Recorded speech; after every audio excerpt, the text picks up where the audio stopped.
नमस्कार साथियों, आज के हमारे इस ऑनलाइन क्लास में आपका पुनः स्वागत है। आज जो हम कक्षा 12वीं की जो यूनिट चल रही थी हमारी प्रकाशिकी की, उस प्रकाशिकी यूनिट की जो 5वीं क्लास लेकर आए हैं और इस 5वीं क्लास का जो हमारा टॉपिक रहेगा वो रहेगा गोली दर्पण की वक्रता त्रिज्या और फोकस दूरी में संबंध। कई में गोली जो दर्पण था उस गोली दर्पण की वक्रता त्रिज्या r और उसकी फोकस दूरी f, इन दोनों में संबंध दर्शाना है। और या यूं भी लिख सकते हैं कि r बराबर 2f, कहीं भी सिद्ध करना अपने को वक्रता त्रिज्या और फोकस दूरी में संबंध स्थापित करना है। तो इसका जो क्वेश्चन आता है हमारे पेपर के अंदर, वो पेपर के अंदर प्रश्न इस तरीके से आता है कि या तो यूं पूछेगा प्रश्न में कि गोली दर्पण की वक्रता त्रिज्या और फोकस दूरी में संबंध स्थापित कीजिए।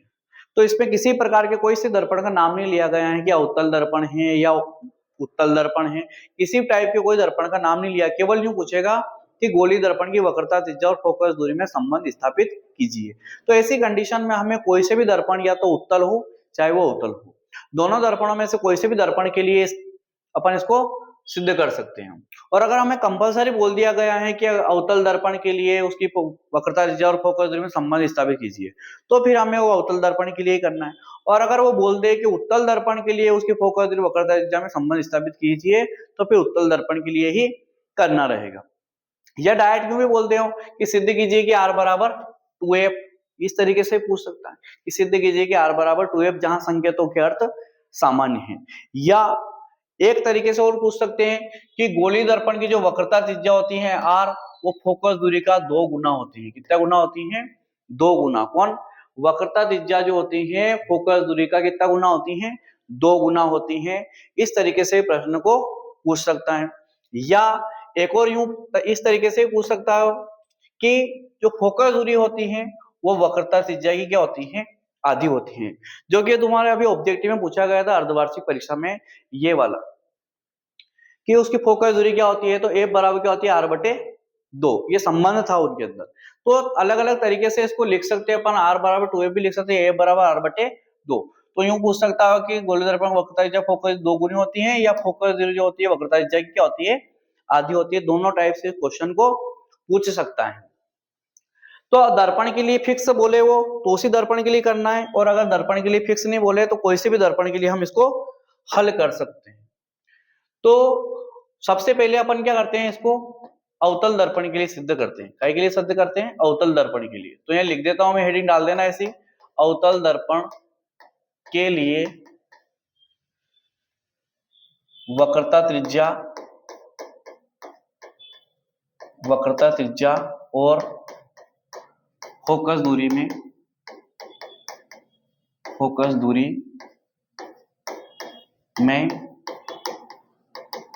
संबंध। कई में अवतल दर्पण के लिए गोली दर्पण की वक्रता त्रिज्या और फोकस दूरी में संबंध निकालना है। या r बराबर 2f भी लिख सकते हैं, है ना, सिद्ध करने के लिए। जैसा भी बोले हो प्रश्न के अनुसार, तो समझ जाना अपने को सिद्ध क्या करना है। अब बोला गया हमें अवतल दर्पण के लिए सिद्ध करना है, तो अवतल दर्पण बनाते हैं। ये बनाया हमने अवतल दर्पण, हमने दर्पणों के बारे में पढ़ लिया था, अच्छे से पढ़ लेना। दर्पणों के बारे में कंफ्यूजन होना नहीं चाहिए कि कौन से दर्पण के लिए पूछ रहे हैं, पता चले कि हम उत्तल की पूछ रहा है और हम उत्तल के हल करके आ गए, या उत्तल की पूछ रहा है और हम उत्तल का हल करके आ गए, तो नंबर नहीं मिलेंगे ऐसी कंडीशन में। अब ये अवतल दर्पण बनाने के बाद में अपन ने जो प्रतिबिंबों की रचना करी थी उसके अनुसार चलते हैं। सबसे पहले बनाते हैं अपन इसके ऊपर क्या? मुख्य अक्ष। ये बना दिया हमने मुख्य अक्ष। उसके बाद बनाते हैं यहाँ पे इसका ध्रुव। ध्रुव बनाने के बाद में जो गोली दर्पण होता है, जिस गोले का भाग होता है उसका केंद्र कहलाता है, और इन दोनों के बीचों बीच कौन होता है? फोकस होता है। ये बात मैं पहले से बोलते आ रहा हूँ, लेकिन इस प्रश्न में ये बात क्या होगी? सिद्ध होगी। क्या होगी? कि हमने क्या लिखा कि जो फोकस दूरी होती है वक्रता त्रिज्या की आधी होती है। इसीलिए मैं बोल रहा था कि इस फोकस को क्या करना, हमने को बीचों बीच मानना है, क्योंकि आगे आगे सिद्ध हो रहा है कि जो फोकस दूरी होती है, फोकस दूरी किसको बोलते हैं? यहाँ से यहाँ तक की दूरी को, ये फोकस दूरी। तो ये यहाँ से यहाँ तक दूरी क्या कहलाती है? इसकी वक्रता त्रिज्या। इसकी क्या होती है? ये आधी होती है। ये बात हमको सिद्ध करना है। इसीलिए हम फोकस को जो हमेशा बना रहे थे, कहाँ बना रहे थे? बीचों बीच में बना रहे थे। अब ये बात सिद्ध भी हो जाएगी। अब देखते हैं, ये बना दिया, इसका नाम देंगे MPN। दर्पण का नाम क्या देंगे? MPN नाम दे देंगे। तो इसके बारे में थोड़ी थ्योरी लिखना है यहाँ पे कि चित्र में MPN, जैसा मैं बोल रहा हूँ वैसा नोट भी कर लेना। चित्र में MPN एक अवतल गोली दर्पण है। P इसका ध्रुव है, A फोकस तथा C वक्रता केंद्र है। पहले ये बात लिखेंगे, उसके बाद में आगे देखो रचना करते हैं। पहले इसके अंदर क्या करते हैं, मुख्य अक्ष के समांतर AB एक किरण आपतित करते हैं, जो यहां से दर्पण से परावर्तन के पश्चात, देखो समांतर आपतित हुई तो नियम क्या कह रहा था हमारा कि समांतर कोई किरण आपतित होती है मुख्य अक्ष के, तो दर्पण से परावर्तन के पश्चात कहां से होकर निकलती है, फोकस से होकर निकल जाती है। ठीक है, तो ये फोकस से होकर गुजर गई। अब क्या करते हैं हम, सी से क्या करते हैं, इसके ऊपर बी के ऊपर एक अभिलंब खींच देते हैं। सी से बी के ऊपर क्या कर देते हैं, अभिलंब खींच देते हैं। इन दोनों को मिलाते हैं तो ये अभिलंब ही कहलाएगा एक प्रकार से इनका। तो अभिलंब कहलाया, तो ये जो किरण आ रही थी ये आपतित किरण थी और ये बीच में हो गया अभिलंब, तो इन दोनों के बीच का जो कोण कहलाएगा वो क्या कहलाता है, आपतन कोण। क्या कहलाता है, दोनों के बीच का कोण आपतन कोण कहलाता है। और ये किरण यहाँ से टकराने के बाद इधर जा रही थी और ये अभिलंब है, अभिलंब और परावर्तित किरण के बीच का जो कोण बनेगा वो कोण क्या कहलाता है, परावर्तन कोण कहलाता है। ये दोनों आपस में क्या होते हैं, बराबर होते हैं। जो हमने फर्स्ट क्लास में पढ़ा था परावर्तन के नियम कि आपतन कोण का मान परावर्तन कोण के बराबर होता है। तो हमने ये प्रतिबिंब का निर्माण किया, इस प्रकार से चित्र बनाया। अब चित्र बनाने के बाद में इसके बारे में पूरी थ्योरी लिखना पड़ती है। चित्र में M P N एक अवतल गोली दर्पण है, P इसका ध्रुव है, A फोकस है, C वक्रता केंद्र है। फिर लिखेंगे इसके सामने मुख्य अक्ष के समांतर AB एक आपतित किरण है, जो दर्पण से परावर्तन के पश्चात फोकस से होकर गुजरती है, जो दर्पण से परावर्तन के पश्चात फोकस से होकर गुजरती है। फिर B और C को मिलाते हैं, तब ये BC जो होगा बिंदु B पर क्या कहलाएगा, अभिलंब कहलाएगा। ये चित्र बनाने के बाद, थ्योरी लिखने के बाद में हम आगे का सवाल सोल्व करते हैं। तो सवाल को सोल्व करने के लिए आगे की प्रक्रिया देखते हैं क्या करना रहता है। तो एक ही स्टेप बाय स्टेप को समझना रहता है। अगर वो समझ लिया हमने तो पूरा व्यंजक आराम से क्या कर सकते हैं, अपन हल कर सकते हैं। तो पहली स्टेप जो रहेगी, सबसे पहला काम रहेगा, ये दोनों कोण आपस में बराबर नजर आ रहे थे, इनके बारे में लिखेंगे कि चित्र से क्या लिखेंगे, चित्र से कौन सा वाला कोण, ये वाला ABC, कौन सा कोण ABC बराबर ये वाला कौन सा है, CBF। ये वाला इस कोण का नाम लिख रहे हैं CBF। जिस कोण को लिखना है उसका नाम बीच में रखते हैं CBF। कौन सा कोण, CBF। दोनों आपस में क्या है, बराबर है। किस वजह से, परावर्तन के नियम से। किसके नियम से, परावर्तन के नियम से दोनों आपस में क्या है, ये बराबर है। उसके बाद में दूसरा देखते हैं, दूसरा कौन सा कोण नजर आ रहा है, बराबर। अब देखो यहाँ पे ये जो AB किरण है ये PC के मुख्य अक्ष है, PC ने ये AB, दोनों आपस में क्या है, समांतर। क्या लिखेंगे कि चूंकि AB समांतर है PC के, ये AB किसके समांतर है, AB भुजा PC के समांतर है। और BC क्या करती है, BC इनको मिलाती है। क्या करती है, इनको BC इनको क्या करती है, मिलाती है। AB और AB और ये PC क्या है, परस्पर समांतर है। और ये जो BC रेखा इनको मिलाती है, मिलाती से मतलब इसको काटती है। एक प्रकार से देखें तो ये प्रतिच्छेदी रेखा है, तो समांतर रेखाओं को क्या कर रही है, प्रतिच्छेद कर रही है। अगर इस तरीके से घटना हो रही है तो ऐसी कंडीशन में हम 9th में कोण पढ़े थे कि दो रेखाएं इस तरीके से जा रही हो और तीसरी रेखा उनको काट रही हो, तो इधर का कोण और इधर का कोण आपस में बराबर होता है। ये कोण क्या कहलाते हैं, एकांतर कोण कहलाते हैं। क्या कहलाते हैं, ये एकांतर कोण कहलाते हैं। तो ये दोनों कोण भी आपस में क्या होते हैं, बराबर होते हैं। कौन कौन से कोण, एक तो कौन सा वाला कोण ABC, ये ABC ये किसके बराबर है, कोण इस वाले कोण के बराबर। ये आई है तो ये भी आई हो जाएगा। क्या नाम है इसका, BCF बराबर क्या लिखते हैं, BCF। दोनों आपस में, इसको समीकरण नंबर 1 दे देना, इसको समीकरण नंबर क्या दे देंगे अपन 2। ये किस कारण से बराबर आए, एकांतर कोण की वजह से। एकांतर कोण आपस में क्या होते हैं, बराबर होते हैं। अब देखो समीकरण 1 व 2 में दोनों का LHS बराबर, समीकरण 1 व 2 से, समीकरण 1 व 2 से दोनों का LHS बराबर है तो RHS बराबर कर दे। इसका RHS क्या है, CBF। इसका RHS क्या है, कोण BCF। ये दोनों आपस में क्या हो गए, बराबर हो गए। अब ये दोनों देखो कहां पे बन रहे हैं दोनों कोण, ये बन रहा है यहाँ पर CBF का बन रहा है CBF मतलब ये वाला कोण, और BCF मतलब BCF ये वाला कोण। ये दोनों आपस में क्या हो गए, बराबर हो गए। अब इस त्रिभुज बन रहा है यहाँ पे BCF, इसलिए यहाँ लिखेंगे, इसलिए त्रिभुज BCF में देखना यहाँ पे क्या हो रहा है कि इस त्रिभुज, जो त्रिभुज बन रहा है यहाँ पे BCF, इस त्रिभुज के अंदर ये कोण और ये कोण, मतलब ये वाला कोण और ये वाला कोण आपस में बराबर हो गए। तो कोई से भी त्रिभुज में अगर दो कोण बराबर होते हैं तो उनकी संगत भुजाएं भी आपस में बराबर होती हैं। ये बात भी हमने कक्षा 9वीं में पढ़ी थी। क्या पढ़ी थी कि दो त्रिभुजों, एक कोई से त्रिभुज के अंदर अगर दो कोण बराबर होते हैं तो उनकी संगत भुजाएं भी आपस में क्या होती हैं, बराबर होती है। मतलब इस कोण की संगत भुजा ये और इस कोण की संगत भुजा ये भी आपस में क्या होगी, बराबर हो, कारण ये दोनों कोण आपस में बराबर हैं। तो लिख दिया हमने इसलिए त्रिभुज BCF में ये वाली भुजा इसकी और ये वाली भुजा, इसका नाम क्या है BF और इस वाली भुजा का नाम क्या है FC। ये भी आपस में क्या होगी, बराबर होगी। इसको समीकरण नंबर दे देंगे अपन क्या, 3। कौन सा समीकरण देंगे इसको, 3 समीकरण दे देंगे। इसके बाद में थोड़ा सा छोटा कर लेता हूं बैकग्राउंड में इसका। अब देखते हैं इसको आगे। देखो तीसरे समीकरण बन गए। अब आगे देखते हैं कि यदि, क्या लिखते हैं यहाँ पे, इसकी अवधारणा होती है इस दर्पण के इस प्रतिबिंब के निर्माण के लिए, सॉल्यूशन के लिए, ये संबंध को दर्शाने के लिए, ये जो दर्पण का जो द्वारक पढ़ा था हमने, द्वारक क्या होता है कि ये यहाँ से यहाँ तक, जहां से इसके अंदर प्रकाश क्या कर सके, प्रवेश कर सके, या दोनों सिरों को मिलाने वाली सबसे बड़ी रेखा द्वारक कहलाती है। ये द्वारक क्या माना जाएगा, छोटा माना जाएगा। तो यहाँ लिखेंगे यदि दर्पण का द्वारक छोटा हो तो दर्पण का द्वारक मतलब ये, अगर ये छोटा हो जाएगा तो ये B उठ के कहां आ जाएगा, P पर आ जाएगा। B कहां आ जाएगा, P पर। तो ऐसी कंडीशन में ये BF किसके बराबर हो जाएगा, PF के। ये BF किसके बराबर होगा, PF के। कौन सी कंडीशन में, कि दर्पण का द्वारक क्या हो जाए, छोटा हो जाए। इसको दे देंगे समीकरण नंबर 4। अब देखते हैं समीकरण 3 व 4 से। समीकरण 3 व 4 से, समीकरण 3 और 4 को देखो, दोनों का एलएचएस क्या आ रहा है, बराबर। तो आरएचएस क्या कर देंगे इनका, बराबर। इसका आरएचएस कितना है, FC, बराबर इसका आरएचएस क्या है, PF। दोनों आपस में क्या हो गए, बराबर हो गए। अब हम लगाते हैं इसको, वो जो सूत्र है उसको सिद्ध करने के लिए लगाना पड़ता है हमें चिन्ह परिपाटी। और चिन्ह परिपाटी इससे जो पहले वाला चौथे नंबर का जो वीडियो बनाया था उसके अंदर अपने समझी थी चिन्ह परिपाटी क्या होती है, उनके सिंबल क्या होते हैं, कौन सी डायरेक्शन में उसको प्लस मानते हैं, कौन सी डायरेक्शन में माइनस मानते हैं। ये सारी बातें इससे पहले वाली वीडियो में एक बार समझ लेना, नहीं आए तो देखो यहाँ पे समस्त, ये जो चिन्ह परिपाटी का पहला पॉइंट था कि समस्त दूरियों को दर्पण के ध्रुव से मापा जाता है। कहां से मापा जाता है, दर्पण के ध्रुव से मापा जाता है। तो अगर मैं इसको लिखूं, देखो यहाँ पे FC, तो ये यहाँ दिख रहा है, ये FC यहाँ पे दिख रहा है। अब दर्पण की सभी दूरियों को तो ध्रुव से मापते हैं, लेकिन ये तो यहाँ से यहाँ तक की है, तो इसको तो कैसे दर्शाने का सिंबल ही नहीं अपने पास में। दूसरा क्या है, PF, ये यहाँ से ध्रुव से लगाकर फोकस तक की दूरी तो क्या कहलाती है, फोकस दूरी कहलाती है इसकी।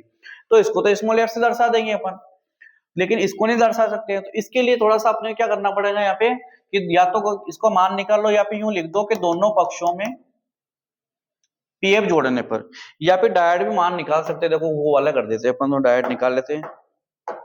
यहाँ देखो इस FC का मान निकालना है इसका। तो यहां से यहां तक की दूरी क्या है इसकी, PC। उसमें से अगर अपन यहां से यहां तक की दूरी घटा दे PF, कहां से कहां तक, ये टोटल यहां से यहां तक में से ये अगर PF घटा देते हैं तो कौन सा बच जाता है, ये वाला बच जाएगा। तो हम इस FC की जगह लिख सकते हैं PC माइनस PF। क्या लिख सकते हैं इस जगह, PC माइनस PF बराबर ये इधर का तो ऐसा है ही सही, PF ये लिख दिया। अब ये लिखने के बाद में अपन लगा देंगे चिन्ह परिपाटी। देखो समस्त दूरियां जो हो गई ना, देखो P से हो गई यहाँ पे, तो चिन्ह परिपाटी से कैसे लगाएंगे यहाँ पे, चिन्ह परिपाटी से। अब चिन्ह परिपाटी लगाएंगे तो चिन्ह परिपाटी देखते हैं, सिंबल वगैरह याद होना चाहिए हमने को। तो PC सबसे पहले क्या लिख रखा है, PC। तो ये PC कहां तक की दूरी है, इसके केंद्र तक की दूरी, ध्रुव से लगाकर केंद्र तक की दूरी जो थी, हमने क्या बोला था उसको, वक्रता त्रिज्या कहते हैं। क्या कहते हैं उसको, वक्रता त्रिज्या कहते हैं, और R से बताते हैं। सिंबल कौन सा लगाना है, तो हमने पढ़ा था कि अगर ध्रुव के इस साइड मापेंगे, मतलब आपतित किरण की विपरीत दिशा में मापते हैं, तो उसको क्या लगाएंगे, ऋण लगाते हैं। क्या लगाते हैं, ऋण चिन्ह लगाते हैं। और आपतित किरण की दिशा में मापते हैं तो उसको प्लस का चिन्ह लगाते हैं। अब देखना यहाँ पे अगला आ रहा है PF। क्या आ रहा है, PF। तो ये PF ध्रुव से लगाकर फोकस तक की दूरी को क्या कहते हैं, उसकी फोकस दूरी कहते हैं। और फोकस दूरी को कैसे बताते हैं, स्मॉल f से बताते हैं। तो ये लिखा मैंने यहाँ पे स्मॉल f। लेकिन देखो ये भी उसी साइड में, आपतित किरण की विपरीत दिशा में, ध्रुव के इस साइड में है, तो ये भी क्या रहेगा, ऋण का रहेगा बराबर। यहाँ देखते हैं ये फोकस दूरी, ये भी माइनस की ही रहेगी।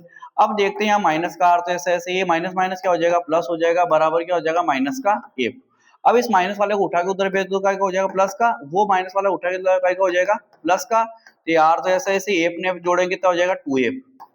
तो ये भी सिद्ध हो गया, या इसको यूं भी लिख सकते हैं कि f बराबर r बटे। इस तरीके से अपन आसानी से इसको हल कर सकते हैं। तो आराम से इसको बैठ के हल करना है, एक आध बार प्रैक्टिस करना पड़ेगी अपने को। तो नॉर्मली अगर ये चीजें रखना आ गई तो आसानी से अपने सवाल को हल कर सकते हैं।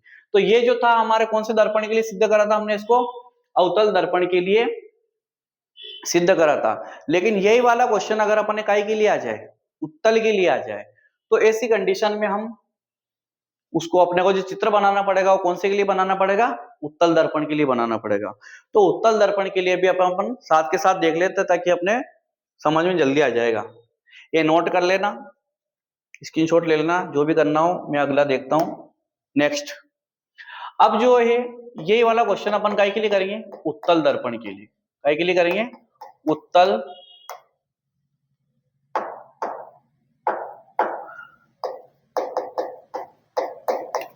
दर्पण के लिए वक्रता त्रिज्या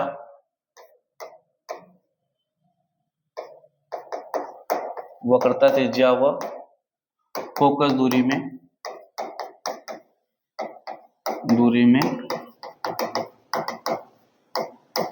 संबंध। कौन से दर्पण के लिए आ गई बात, उत्तल दर्पण के लिए आ गई। तो उत्तल दर्पण के द्वारा प्रतिबिंब बनाएंगे और इसके लिए हल करेंगे इसको। तो देखते हैं उत्तल दर्पण क्या होता है। तो पहले उत्तल दर्पण बना देते हैं। ये बनाया हमने दर्पण, दर्पण नहीं बनाया, दर्पण अब बनेगा। ये पॉलिश कर दिया हमने इसके अंदर की साइड। तो इसका जो उभरा हुआ पृष्ठ क्या बन गया, परावर्तक बन गया। तो ये कौन सा दर्पण कहलाता है, उत्तल दर्पण कहलाता है। इसके बाद में अपना अगला काम क्या होता है, मुख्य अक्ष बनाना। ये तो ये बनाए हमने मुख्य अक्ष। यहाँ क्या रहता है इसका ध्रुव, यहाँ क्या रहेगा इसका वक्रता केंद्र, और दोनों के जस्ट बीचों बीच कौन रहता है इसका फोकस रहता है। अब पहले जैसे एक प्रकाश किरण जो आपतित होगी, हमने पढ़ा था पहले कि जो बाईं ओर से दाईं ओर ही आपतित होती हुई मानेंगे अपन प्रतिबिंब की रचना करने के लिए। तो ये एक प्रकाश किरण क्या है, ए बी मुख्य अक्ष के समांतर दर्पण पर आपतित होती है, और दर्पण से परावर्तन के पश्चात क्या हो जाती है, ये बी एम दिशा में क्या होती है, परावर्तित हो जाती है, और पीछे बढ़ाने पर ये फोकस से आती हुई प्रतीत होती है। कोई प्रकाश किरण क्या होती है, मुख्य अक्ष के समांतर आती है, तो टकराने के पश्चात क्या हो जाती है, दूर चली जाती है, और पीछे को बढ़ाने से फोकस से आती हुई प्रतीत होती है। नियमों को पढ़ लेना, 4 नियम पढ़ाए थे अपन उसमें लिखा हुआ है, पहले नंबर का ही नियम था। ठीक है, तो यही साइड में चली गई। फिर हम क्या करते हैं, वो पहले से बी और सी को मिलाते हैं, वो इस मिलाकर क्या करते हैं, इसको एन तक बढ़ा देते हैं। कहां तक बढ़ाते हैं, एन तक बढ़ाते हैं। तो ये एन जो कहलाएगा, ये जो एन भी कहलाएगा, ये बिंदु बी पर क्या कहलाएगा, ये अभिलंब कहलाएगा। इसको बी और सी को मिलाते हैं, वो एन तक बढ़ा देते हैं, तो ये बी एन जो है इसके ऊपर क्या कहलाएगा, अभिलंब कहलाएगा। जैसे ही अभिलंब बना, तो ये जो आपतित किरण थी और ये अभिलंब था, इसके बीच का कोण क्या कहलाएगा, ये आपतन कोण कहलाएगा। और ये जो परावर्तित किरण है और ये अभिलंब, इनके बीच का जो कोण कहलाएगा, वो क्या कहलाएगा, परावर्तन कोण कहलाएगा। अब इसके बारे में भी, ये चित्र का निर्माण करने के बाद में इस तरीके से निर्माण करना है, इसको समझना है अपने को, क्योंकि अपन ने जो बनाया था पहले बना रखे हैं, जो प्रतिबिंब बना रखे हैं, उस वीडियो में देख लेना 6 स्थितियां कैसे बनाई थी, और इस वाले दर्पण की केवल एक ही स्थिति बनी थी। तो अब इसके बारे में थ्योरी लिखेंगे। तो थ्योरी लिखने के लिए जैसे सेम वो क्यों थ्योरी लिखेंगे, इसका नाम भी वही एमपीएन, सॉरी इसको अपन ने यहाँ एम दे दिया, तो यहाँ अलग नाम दे देते हैं। या एक काम करते हैं, उसके ऐसे ही नाम रखते हैं, देता है इसका भी, तो ये एम हटा देते हैं, इसको क्या कर देते हैं यहाँ पर अपन एक्स दे देते हैं ना। तो इसको जो अपने पहले से नाम हो जाएगा एमपीएन। क्या नाम है इसका, एमपीएन। एक उत्तल गोली दर्पण है, पी इसका ध्रुव है, ए फोकस है, तथा सी वक्रता केंद्र है। इसके सामने मुख्य अक्ष के समांतर ए बी एक आपतित किरण है, जो दर्पण से परावर्तन के पश्चात बी एक्स दिशा में परावर्तित हो जाती है, तथा पीछे की ओर बढ़ाने पर फोकस से आती हुई प्रतीत होती है। ये थ्योरी लिखना है हमें। फिर बी और सी को मिलाते हैं और एन तक आगे बढ़ाते हैं, तब ये बी एन जो होगा बिंदु बी पर क्या कहलाएगा, अभिलंब कहलाएगा। तब बी एन बिंदु बी पर क्या कहलाएगा, अभिलंब कहलाएगा। इसके पश्चात अपन क्या करते हैं, वही स्टार्ट करते हैं चित्र से। कोणों को बराबर करना सबसे पहले तो अपने को, तो कोणों को बराबर करने से पहले देखते हैं चित्र से कौन कौन से कोण बराबर ना। सबसे पहला काम तो ये दोनों आपस में बराबर हैं, तो इन दोनों का नाम लिख देते हैं। कौन कौन सा वाला? A B N. क्या नाम है इसका? ए बी एन बराबर ये वाला क्या नाम है इसका? N B X. क्या लिख दें इसको? N B X. दोनों आपस में बराबर किस वजह से? परावर्तन के नियम से। किसके नियम से? परावर्तन के नियम से आपस में दोनों बराबर हैं। और इसको समीकरण नंबर क्या दे देंगे? 1। उसके जैसे ही भी थोड़ा सा डिफरेंस आएगा कोणों के अंदर। अब ये दोनों आपस में बराबर हैं। इसके अलावा देखते हैं, अब देखते हैं यहाँ पर वही पहले से ये जो ए बी किरण थी ये समांतर है किसके? पीसी के। देखो यहाँ पे कि ए बी समांतर ही आपतित हुई थी, तो पीसी को बढ़ाते जाते यहाँ तक बढ़ा, कहीं तक बढ़ा, आपस में कहीं मिलेगी ही नहीं है, तो दोनों के कहलाती है परस्पर समांतर कहलाती है। तो ए बी और पीसी आपस में समांतर हैं और बीसी बीसी इनको क्या करती है? बीसी इनको मिलाती हैं। क्या करती है? बीसी इनको